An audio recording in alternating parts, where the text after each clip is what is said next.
देश को रक्षा उत्पादों के क्षेत्र में आत्मनिर्भर बनाने के लिए मेक इन इंडिया के तहत बड़े पैमाने पर बुलेट प्रूफ जैकेट, ड्रोन, लड़ाकू विमान, हेलीकॉप्टर, तोप और उसके गोले, मिसाइल, विभिन्न तरह की बंदूकें आदि बनाने के लिए केंद्र सरकार के रक्षा मंत्रालय ने अलग अलग जिले में डिफेंस कॉरिडोर की स्थापना का फैसला 2 साल पहले ही लिया था।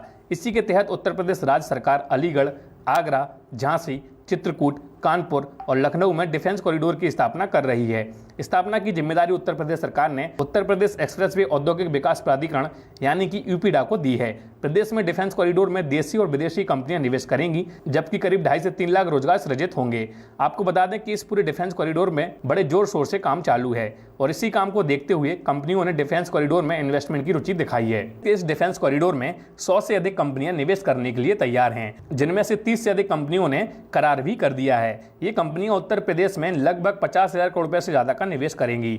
अलीगढ़ में 15 कंपनियों को भूमि का आवंटन भी हो चुका है। इसके अलावा कानपुर में भी साड़ में प्रस्तावित कॉरिडोर में कुंग आर्मर कंपनी को भूमि दी जा चुकी है और इन कुल 16 कंपनियों को 39 हेक्टर यानी कि 96 एकड़ जमीन दी जा चुकी है। साड़ में निवेश के लिए 6 और कंपनियों ने रुचि दिखाई है, जिन्हें जल्द ही भूमि आवंटित की जाएगी, जिसमें अंशुल मेटल एंड पॉलीमर्स ने 2 हेक्टर भूमि की इच्छा जताई है और ये कंपनियां कानपुर के साड़ में लगभग 6,000 करोड़ रुपए का निवेश करेंगी, जिसकी वजह से ये 6 कंपनी लगभग 400 से 500 लोगों को रोजगार देंगी। इसके अलावा डॉटोम एडवांस कंपोजिट ने 18 करोड़ रुपए निवेश के लिए एमओयू हस्ताक्षर किए हैं। कानपुर की प्रतिष्ठित रक्षा उत्पाद कंपनी एमकोई लिमिटेड ने 5 हेक्टर में इकाई स्थापित करने का लक्ष्य रखा है और इसमें लगभग 200 करोड़ रुपए का निवेश होगा और करीब 300 लोगों को रोजगार मिलेगा।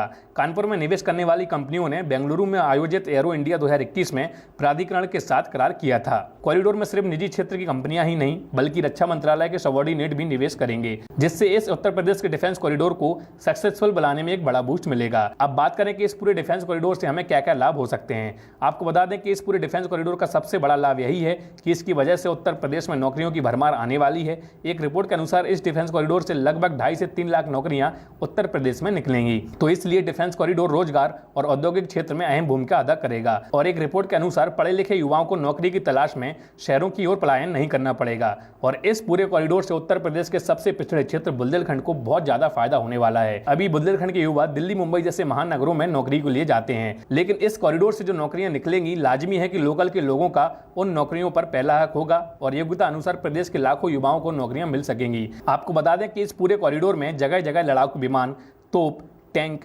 पनडुब्बी, युद्धपोत, हेलीकॉप्टर, सैनिकों के लिए boot, bullet proof jacket, parachute, gloves आदि के उत्पादन से जुड़ी इकाइयां इन कॉरिडोर में स्थापित होंगी। लाजमी है कि इन उपकरणों को बनाने के लिए बहुत सारे वर्कर्स और इन्हें बनाने के लिए छोटे छोटे उपकरणों की मशीनों की जरूरत भी होगी, जिसे पूरा करने के लिए छोटी छोटी इकाइयां इस पूरे कॉरिडोर में स्थापित होंगी। इससे अप्रत्यक्ष यानी कि इनडायरेक्ट रूप से भी बहुत सारा रोजगार उत्पन्न होगा। ये तो वो फायदे हो गए जो आसपास के लोगों को इस पूरे कॉरिडोर से मिलेगा। इसके अलावा भारत सरकार और रक्षा मंत्रालय को भी बहुत ज्यादा फायदा होने वाला है, क्योंकि आप समझिए अगर हम कानपुर अकेले की बात करें तो कानपुर में 3 दर्जन से अधिक इकाइयां हैं जो रक्षा उत्पाद बनाती हैं। इनमें आधा दर्जन रक्षा मंत्रालय के अधीन है। डिफेंस कॉरिडोर में निवेश होगा तो भारतीय सेना को बड़े पैमाने पर सस्ते और कम समय में उत्पाद मिलेंगे। इससे आने वाले समय में पूरे विश्व में रक्षा उत्पादों का निर्यात करने में भारत की अहम भूमिका होगी। तो इससे एक बात क्लियर हो गई है कि यूपी का यह डिफेंस कॉरिडोर सिर्फ उत्तर प्रदेश के लिए ही नहीं बल्कि भारतीय सेना और भारत देश के लिए भी बेहद अहम है।